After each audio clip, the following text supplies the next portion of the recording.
कैसे हो बेटा आप सब लोग। आई होप सब अच्छे हैं, सब ठीक होंगे। आज की इस वीडियो में जैसे कि आप लोगों को थंबनेल से क्लियर ही है, आज हम हिंदी और इसके अलावा में इंग्लिश, इन दो सब्जेक्ट्स के ऊपर बात करने वाले हैं, क्योंकि बच्चे जो हैं वो इनमें भी कंपार्टमेंट लेकर आते हैं, इनमें भी फेल होते हैं। तो बहुत सारी चीज़ें ऐसी होती हैं जो हमें इन सब्जेक्ट्स में पास करवा सकती है, और हम मात्र 8-10 दिन में ही पढ़कर वो चीज़ें अगर पढ़ लें हम, तो हम उससे पास हो जाते हैं, कंपार्टमेंट नहीं आ सकती हमारी। ठीक है, तो किस तरीके से हम वो चीज़ क्लियर कर सकते हैं, किस तरीके से हम एटलीस्ट हिंदी और इंग्लिश में पास हो सकते हैं, उसके ऊपर आज की बात रहने वाली है, जो कि आपको फ्री के मार्क्स दिलाते हैं, एकदम फ्री के मार्क्स। तो इसलिए आज इसी के ऊपर बात रहेगी। ठीक है, कौन कौन सी चीज़ें होती हैं जो आपको फ्री ऑफ कॉस्ट, मतलब कि सिंपल, ज़्यादा मेहनत ना करे हुए आपको आराम से पेपर में देखने के लिए मिलती हैं, और मिलती हैं। सबसे फर्स्ट आ जाता है एस्से। मैं दूसरा यूज़ कर लेती हूँ। सबसे फर्स्ट आ जाता है एस्से। एस्से के अंदर आपको क्या देखने के लिए मिलेगा, जैसे कि फर्स्ट ऑफ ऑल अगर हम देखें एस्से के अंदर आपको यहाँ पर देखने के लिए मिल जाता है निबंध। ठीक है, निबंध में क्या हो जाता है कि आपको यहाँ पर सिंपल कोई भी आपको पैराग्राफ आ जाएगा। ठीक है, आपको कोई भी एक, जिसको मान सकते हैं हम, टॉपिक दे देंगे वो लोग, कोई भी एक टॉपिक आ जाएगा, आपको उस टॉपिक के ऊपर निबंध या एस्से को लिखना है। ठीक है, ये आपका 5 मार्क्स का आता है, और ये ऐसा टॉपिक है जो आता ही आता है, मतलब ऐसी चीज़ें जो आती ही आती है, चाहे वो हिंदी हो चाहे इंग्लिश हो। इसको लिखने के लिए आपको क्या चीज़ें यूज़ करनी है, क्या चीज़ें आपको इसमें ध्यान रखनी है, उसके लिए मैं बात करती हूँ। 15 से 20 नंबर का आपको फ्री की चीज़ें आती हैं। अगर आप वो चीज़ें कर लेते हो तो आपको फेल होने से, मतलब कि फेल होने में आपका ये रहेगा कि जैसे बच्चे डर जाते हैं ना कि हम फेल होंगे, तो आप बिल्कुल चिंतित नहीं होंगे, आप बिल्कुल टेंशन फ्री हो जाएंगे, आप पास ही पास होंगे अगर आप सिर्फ इतनी चीज़ें कर लेते हो, क्योंकि बाकी के नंबर एग्जामिनर आपको दे देता है। ठीक है, आपको किस चीज़ का ध्यान रखना है, फर्स्ट ऑफ ऑल आपको ध्यान रखना है जो एस्से आता है, एस्से को जिसको हम निबंध भी कहते हैं, इसके अंदर आपको क्या चीज़ें ध्यान रखनी होती हैं। इसका सिंपल मतलब ये होता है कि आपको एक टॉपिक मिला, आपको उस टॉपिक के ऊपर मतलब कि पैराग्राफ लिखना है। ठीक है, उसी को निबंध या एस्से बोला जाता है। अब इसके अंदर आपको क्या चीज़ फॉलो करनी है, किस चीज़ से आपको ध्यान रखना है कि हाँ ये हमें ऐसे होगा, इसके लिए आपको ध्यान रखना है कि आपको जो टॉपिक दिया गया है, आपके पास एक टैलेंट होना चाहिए, वो चैलेंज आपके पास होना चाहिए कि आपको ओन राइटिंग लिखनी आनी चाहिए। ओन राइटिंग मतलब, इसका मतलब क्या होता है मैम, इसका मतलब ये होता है कि आपको, अगर आपने सुना भी होगा, टीचर्स भी बोलते हैं खुद से लिखना, ये आपको आना चाहिए। तो आपको अगर ये टैलेंट आपके अंदर है ना बेटा, तो आप ये चीज़ खुद भी लिख सकते हो। ठीक है, ये चीज़ पढ़ने की नहीं होती है, आपको कोई भी टॉपिक आ सकता है, कोई भी कंटेंट आ सकता है, कोई भी आपके पास मतलब कि एक पैराग्राफ आ सकता है, किसी भी चीज़ के ऊपर आपको उसमें बना के लिखना है। इसको लिखने का बेस्ट तरीका क्या होता है, जैसे आपने यहाँ पर आपने हेडिंग डाली। ठीक है, यहाँ पर आपने हेडिंग डाली, हेडिंग डालने के बाद आपको क्या करना है, सिंपली आप, जैसे कि आपने यहाँ से शुरू किया, जैसे मान लीजिए कि प्रदूषण के ऊपर आपके पास पैराग्राफ आ गया कि प्रदूषण पर निबंध लिखिए, तो आपको क्या लिखना है, सबसे पहले यहाँ पे स्टार्ट कर देनी है लाइनिंग प्रदूषण के ऊपर, कि प्रदूषण होता क्या है, कितने टाइप का होता है, प्रदूषण करने से क्या होता है, प्रदूषण को हम कैसे रोक सकते हैं, बहुत सारी चीज़ें हो सकती हैं एक वर्ड से रिलेटेड, तो है ना।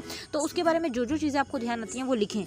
आपको करना कैसे है, जैसे मान लीजिए ये आपने पैराग्राफ लिखना स्टार्ट किया, ये ऐसे ऐसे ऐसे ऐसे 3 हो गई, उसके बाद आपको एक लाइन छोड़ के, जैसे यहाँ पर लाइन खत्म हो गई, यहाँ पर लाइन खत्म हो गई, ये लाइन छोड़ने के बाद आपको नेक्स्ट जो है वो यहाँ से स्टार्ट कर देना है। ठीक है, इससे क्या होता है, इंप्रेशन बहुत अच्छा पड़ता है, एग्जामिनर देखता है कि हाँ बहुत अच्छे से इस बच्चे ने जो है सिस्टमेटिक तरीके से पूरा लिखा हुआ है। और इस चीज़ का ध्यान रखना है कि बच्चे बहुत ज़्यादा गलती करते हैं। जैसे मान लीजिए ये पूरी शीट है, तो बच्चे क्या करेंगे कि यहाँ से लिखना स्टार्ट करेंगे, वो यहाँ तक यूं यूं यूं यूं यूं यूं यूं यूं, और इतनी लाइन जो है वो खाली छोड़ देंगे, मतलब यहाँ पर कुछ भी नहीं है, स्पेस है लेकिन उन्होंने लिखा नहीं। तो ये निशानी होती है कि बच्चे जो हैं वो एग्जामिनर को बहुत ज़्यादा पागल बना रहे हैं कि हाँ भाई थोड़ी थोड़ी लाइनों में करके और इतनी ज़्यादा लाइन छोड़ने के बाद हम लोगों ने जो है कंप्लीट कर लिया है। तो वो साफ दिखाता है कि आपने लिखा नहीं है, आप चालाक बनने की कोशिश कर रहे हो, तो एग्जामिनर यहाँ से आपको मार्क्स जो है वो काट सकता है। ठीक है, तो इस चीज़ का आपको ध्यान रखना है। ओके बेटा, अब इसके बाद आगे जो है एक चीज़ और जो मोस्ट इंपॉर्टेंट, अब मैंने ये बात कर ली आपसे, एक बात करी मैंने एस्से या फिर निबंध की, जो आपको 5 नंबर जो है वो दिलाता ही दिलाता है। ठीक है, 5 मार्क्स का यहाँ से पेपर आपको देखने के लिए मिलता है, और 5 नंबर यहाँ से आप ले सकते हो फ्री ऑफ कॉस्ट के। ठीक है, ये चीज़ हो गई। सेकेंड चीज़ जो आपने सबने सुनी ही होगी, दैट इज़ एप्लीकेशन। एप्लीकेशन किसे कहते हैं भाई, प्रार्थना पत्र, सिंपल है ना, प्रार्थना पत्र। इसमें आपको क्या करना है, अब बच्चे इसमें भी बहुत घबराते हैं, मैम पता नहीं कौन सा पत्र आ जाएगा, क्या होगा, कैसे होगा। ये भी आपको 5 मार्क्स दिलाता है। ठीक है, ये भी आपको 5 मार्क्स दिलाता है। तो आपको इसको कैसे ध्यान रखना है, एप्लीकेशन के लिए आपको सिर्फ उसका जो स्ट्रक्चर होता है, मतलब जिसको इंग्लिश में हम बोलते हैं फॉर्मेट, ठीक है। फॉर्मेट ध्यान रखना है। अगर आप फॉर्मेट ध्यान रख लेते हो, 2 टाइप के पत्र होते हैं, एक फॉर्मल, इनफॉर्मल। हिंदी में अगर मैं बोलूँ तो एक होता है औपचारिक और इसके अलावा में होता है अनौपचारिक, ठीक है। तो इस चीज़ का आपको ध्यान रखना है और कोशिश करनी है कि ये चीज़ आप ध्यान से दे पाओ। अनौपचारिक और औपचारिक में फ़र्क क्या होता है? अगर मैं बोलूँ औपचारिक कौन सा होता है, तो आपको यहाँ पे ध्यान रखना है कि फॉर्मल लेटर को औपचारिक पत्र कहा जाता है। और अनौपचारिक कौन सा होता है? अनौपचारिक का मतलब इनफॉर्मल, मतलब इनफॉर्मल को यहाँ पर अनौपचारिक बोला जाता है, ठीक है। तो इसके अंदर आपको क्या ध्यान रखना है और इसमें फ़र्क क्या होता है? मैम अगर औपचारिक की बात करें, फॉर्मल लेटर की बात करें, तो उसका मतलब क्या होता है? बेटा देखो, फॉर्मल या फिर औपचारिक पत्र, इसका मतलब सिंपल होता है जब हम किसी सीनियर को कोई लेटर लिख रहे होते हैं, जब हम किसी सीनियर को कोई लेटर लिख रहे हैं, मतलब प्रिंसिपल को, एडिटर को, किसी नगर पालिका के ऑफिसर को, ये फॉर्मल लेटर्स हैं, ठीक है। रिस्पेक्टेड लिखना होता है हमें ये। उसके अलावा में इनफॉर्मल लेटर कौन सा होता है या फिर अनौपचारिक पत्र कौन सा होता है? अनौपचारिक पत्र। तो इसके अंदर हमें क्या ध्यान रखना पड़ता है? इन दोनों के अंदर ये हम किस किस को लिख सकते हैं? फ्रेंड को लिख सकते हैं, ठीक है, मम्मी को लिख सकते हैं, फादर को लिख सकते हैं और फ्रेंड को लिख सकते हैं। ये जो इन चीज़ों को जो लिखा जाता है, इन लोगों को लिखा जाता है, वो इनफॉर्मल लेटर या फिर अनौपचारिक पत्र कहलाता है, ठीक है बेटा। तो इस चीज़ का आपको ध्यान रखना है। ये चीज़ भी आपको फ्री के मार्क्स दिलाती है, सिर्फ आपको फॉर्मेट ध्यान रखना है। फॉर्मेट कैसा होता है? जो अनौपचारिक पत्र होते हैं, अनौपचारिक पत्र के अंदर मतलब इनफॉर्मल लेटर जो हम किसी फ्रेंड वगैरह को लिखते हैं, तो उसमें क्या आता है? यहाँ पर एड्रेस आ जाता है, देन उसके बाद यहाँ पर हाउस नंबर, सिटी का नाम, फिर उसके बाद यहाँ पर हमारे जो फ्रेंड का नाम है वो डियर ये ऐसे करके, और यहाँ से लेटर स्टार्ट हो जाता है, ठीक है। आप गाइड वगैरह जो भी यूज़ करते हैं उनमें आपको फॉर्मेट जो है वो आराम से मिल जाएगा।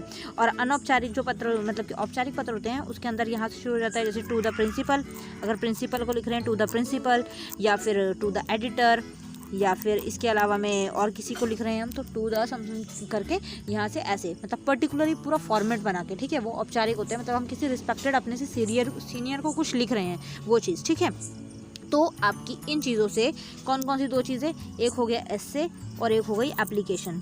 इन 2 चीज़ों से आपके 10 नंबर तो बन गए, है ना। 10 नंबर बन गए आपके। यहाँ से फ्री के 10 नंबर आएंगे, ये फ्री के 10 नंबर बोला जाता है इसको, ठीक है। उसके बाद आगे क्या बात आती है? अब इसके अलावा मैं अगर बात करूँ हिंदी के अंदर मैं बात करूँ, तो हिंदी में आप लोगों को ध्यान रखने होते हैं लॉन्ग क्वेश्चन आंसर्स, ठीक है। और इंग्लिश में भी अगर मैं बात करूँ तो इसमें भी होते हैं long question answers. 2 long question answers जो हैं वो आपको यहाँ पर देखने के लिए मिलते हैं, जो कि कितने नंबर के होते हैं? 5 मार्क्स का ये होता है, 5 मार्क्स का ये होता है। 10 नंबर यहाँ से बन गए, ठीक है। 10 नंबर यहाँ से बन गए, तो आपको यहाँ से बिल्कुल भी टेंशन लेने की ज़रूरत नहीं है। बहुत आराम से आप इनको कर सकते हैं। बस आपको क्या करना है, हिंदी और इंग्लिश के लिए आपको करना क्या होता है? सिर्फ आपको ऑल चैप्टर्स रीडिंग, मैंने आपको बताया ही, ये वीडियो सबसे ज़्यादा हेल्पफुल उनके लिए रहेगी जिनको ओन वर्ड्स लिखने की आदत है, मतलब जो खुद से कुछ लिख सकते हैं। जो बच्चे खुद से लिखना नहीं जानते उनको ये लिखना आदत लगाना बहुत ज़रूरी है, अदरवाइज़ प्रॉब्लम होगी, ठीक है। तो आपको 8th 9th में हो आप, तब से ही आप ये वीडियो देखना स्टार्ट कर दो, अदरवाइज़ प्रॉब्लम होगी बेटा। 10th 12th में आपको बना के लिखने की आदत जो है वो बहुत बेहतरीन तरीके से आनी चाहिए, वरना बहुत प्रॉब्लम होता है आगे जाके, ठीक है। ऑल चैप्टर्स रीडिंग मतलब आपको सारे चैप्टर्स की रीडिंग करनी है। आपको सारी स्टोरीज़ जो हैं, हिंदी हो या इंग्लिश हो, जो भी स्टोरीज़ हैं उनमें आपको मेन जो है आपको पता होना चाहिए किसके बारे में क्या बोला जा रहा है, क्योंकि अगर आप खुद से बनाने का आपके पास टैलेंट है तो आपके पास क्वेश्चंस जो हैं वो कैसे कैसे आते हैं? या तो किसी का कैरेक्टर स्केच आ जाएगा इंग्लिश में, कैरेक्टर स्केच के अलावा हिंदी में अगर मैं बात करूँ तो किसी की विशेषताएँ आ जाएंगी, या फिर सार आ जाएगा किसी चैप्टर का। तो इनका मतलब ये क्या होता है? इनका मतलब ये होता है कि किसी पर्टिकुलर चैप्टर से रिलेटेड बेसिक क्वेश्चन आंसर हैं, ये बेसिक क्वेश्चन आंसर। और ये आप तभी दे सकते हैं इनका जवाब जब आपको इसके बारे में, चैप्टर के बारे में ABCD पता होगी। और अगर पता है तो आप बना के 5 लाइनें लिख के आ जाओ बेटा, आपको नंबर देने से कोई भी नहीं रोक सकता, ठीक है। तो इस चीज़ का भी आप लोगों को ध्यान रखना है। तो 10 नंबर आपके यहाँ से बन जाएंगे, क्योंकि 2 लॉन्ग क्वेश्चन जो हैं वो आते ही आते हैं, ठीक है। 20 नंबर हो गए। ग्रामर तो अभी मैंने छू ही नहीं है, जो पूरा इतनी सारे टॉपिक्स होते हैं ग्रामर में वो मैं छू ही नहीं रही हूँ। मैं सिर्फ वो चीज़ें बता रही हूँ जिसमें आप पास हो ही सकते हैं, ठीक है। कोई आपको पास होने से नहीं रोक सकता। इसके बाद एक चीज़ जो आपको 10 मार्क्स की देखने के लिए मिलती है, जो आपको 10 मार्क्स के लिए देखने की मिलती है। बच्चे कहेंगे कि 10 नंबर का क्या देखने के लिए मिलता है? हाँ मिलता है बेटा, कॉम्प्रीहेंशन, ठीक है। कॉम्प्रीहेंशन आपको 10 से 20 नंबर की देखने के लिए मिलती है, ठीक है। आप यकीन नहीं करोगे लेकिन मिलती है। पेपर में आप ढूंढोगे तो मिल जाएगी। मिनिमम 10 मार्क्स की आती है, मैक्सिमम 25 मार्क्स की आती है, हिंदी हो या इंग्लिश, ठीक है। कॉम्प्रीहेंशन का सबसे ईजी रूल, सबसे सही रूल क्या है? आपको एक पैराग्राफ दिया होता है, ठीक है। पैराग्राफ आपको दिया होगा, यहाँ पर जैसे पैराग्राफ दिया हुआ है, ठीक है।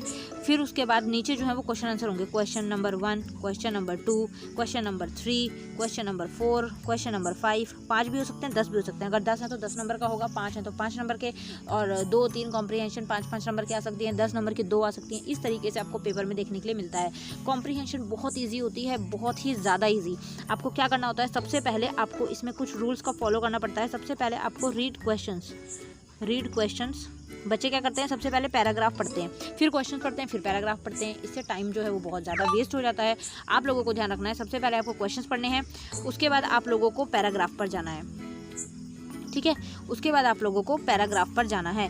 पैराग्राफ पर जाने के बाद आप, क्योंकि क्या होगा, जब आपने क्वेश्चंस पढ़े हुए होंगे तो आपको ये ध्यान रहेगा। जैसे मैंने एक पैराग्राफ दिया कि एकता में बल है करके, एक जो आपको याद होगा, किसी एक बुजुर्ग होता है, उसके 4 बेटे होते हैं, फिर वो लड़ते झगड़ते रहते थे। फिर वो बोलता है कि लकड़ियों का एक गट्ठर लेकर आओ और उसको तोड़ के दिखाओ। अलग अलग तोड़ने को कहता है तो वो टूट जाती हैं, एक साथ वो नहीं टूटती है। मतलब यूनिटी के ऊपर वो स्टोरी है। तो उसमें क्या होगा, पूरा पैराग्राफ जो है वो पढ़ने के बाद, पैराग्राफ पढ़ने के बाद क्वेश्चन आंसर पर आएंगे। तो क्वेश्चन आंसर पर आने के बाद कोई क्वेश्चन ऐसा हो सकता है जो माइंड से स्किप हो जाए, तो हमें दोबारा पैराग्राफ पर जाना पड़ेगा। इससे अच्छा है कि पहले क्वेश्चंस पढ़ लो। अब क्वेश्चंस अगर आपने पढ़ रखे हैं तो आप जैसे जैसे पैराग्राफ पढ़ते रहोगे ना, आपको ध्यान आता रहेगा, आपका माइंड बताता रहेगा कि हाँ, ये क्वेश्चन अभी हमने पढ़ा था और इसका आंसर यहाँ पर है। तो सबसे अच्छी ट्रिक यही है आपको कॉम्प्रीहेंशन करने की। इसके अलावा आपको कुछ भी ना आए, अगर आपको मान लीजिए कि मैम हमें तो ये चीज़ भी नहीं आती है कि कॉम्प्रीहेंशन को कैसे करें, हमें नहीं पता लगता, तो आपको सिंपल क्या करना है, क्वेश्चन में मिलते जुलते वर्ड्स देखने हैं, सेम वर्ड्स, चाहे वो हिंदी वाले हों चाहे वो इंग्लिश वाले हों, सेम वर्ड्स देखने हैं कि हाँ, मतलब कि इस क्वेश्चन के अंदर ये जो वर्ड है ये पैराग्राफ की इस वाली लाइन से मिलता जुलता है, तो आपको वही सेम लाइन यहाँ पर चेप देनी है। सिंपल, बात खत्म, ठीक है। इतना भी करके आओगे एग्जामिनर तब भी आपको मार्क्स देगा, वो 0 मार्क्स आपको नहीं देगा, ठीक है बेटा। तो छोड़ के बिल्कुल नहीं आना है। कॉम्प्रीहेंशन बहुत ही ईजी चीज़ है और आपको पास करवाने में बहुत हेल्प करती है, ठीक है। अब 20 नंबर आपके, 25 नंबर आपके यहीं से बन जाते हैं। तो अब देखो 10 नंबर के अनुच्छेद था, निबंध था और एप्लीकेशन थी 10 नंबर की, फिर लॉन्ग क्वेश्चन करे आपने, फिर उसके बाद ये 10 नंबर की कॉम्प्रीहेंशन करे, 30 नंबर तो यहीं से हो गए। और अगर मैं बात करूँ 27 वाला मार्क्स वाला ही बच्चा जो है वो पास है बोर्ड के एग्जाम्स में, तो आप पास हुए, ठीक है। अब इसके अलावा क्या क्या बच जाता है, इसके अलावा बच जाता है शॉर्ट क्वेश्चन आंसर्स, ठीक है। इसके अलावा बच जाती है ग्रामर के अगर मैं इंग्लिश में बात करूँ तो आर्टिकल, नोटिस राइटिंग, ठीक है। कितनी सारी चीज़ें होती हैं। देखो ये आपको आती है नहीं आती वो मुझे नहीं पता, लेकिन आप प्रैक्टिस करके जाओगे तो ये चीज़ें भी हो जाती हैं। नोटिस राइटिंग हो जाता है, ठीक है, 10th में आता है, 12th में भी आता है। तो आपको जो मैंने चीज़ें बताई उनका अगर आप ध्यान रखोगे तो बेटा आपको जो एटलीस्ट हिंदी का पेपर और इंग्लिश का पेपर, इन दोनों सब्जेक्ट्स में आपको फेल कोई भी नहीं कर सकता है, ठीक है। अगर आप मेरी ट्रिक को फॉलो करते हो और मेरे तरीके से आप सुनते हो, समझते हो, ठीक है। तो आई होप आपको ये चीज़ें समझ आ गई होंगी। आई होप वीडियो आपके लिए हेल्पफुल रही होगी। वीडियो ज़्यादा लंबी ना हो, 30 मिनट की हो गई हो, मैं OMG। तो यहीं पर वीडियो ख़त्म करते हैं। अगर आपको वीडियो पसंद आए तो वीडियो को अपने फ्रेंड्स में ज़रूर शेयर करना और कोशिश करना कि आपको इन चीज़ों का ध्यान रहे, ठीक है बेटा। इसके अलावा 30 नंबर आपके यहीं से बन गए, 30 मार्क्स आपके यहीं से बन गए। अब एक्स्ट्रा में आप जितने मर्जी लो, आप 40 लो, आप 50 लो, आप 60 लो, आप 70 लो, जितने मर्जी लो, लेकिन एटलीस्ट आप फेल नहीं हो गए, आप पास ही पास हो गए अगर आप ये चीज़ें फॉलो करते हो तो, ठीक है। तो मेरी ब्लेसिंग्स आप सबके साथ रहती ही हैं। आई होप सब समझ आया। कोई डाउट हो, कुछ चीज़ आपको लगे कि नहीं ये नहीं आ पा रहा है, तो आप मुझसे पूछ सकते हैं, ठीक है बेटा। नेक्स्ट वीडियो में जल्दी मुलाकात होगी।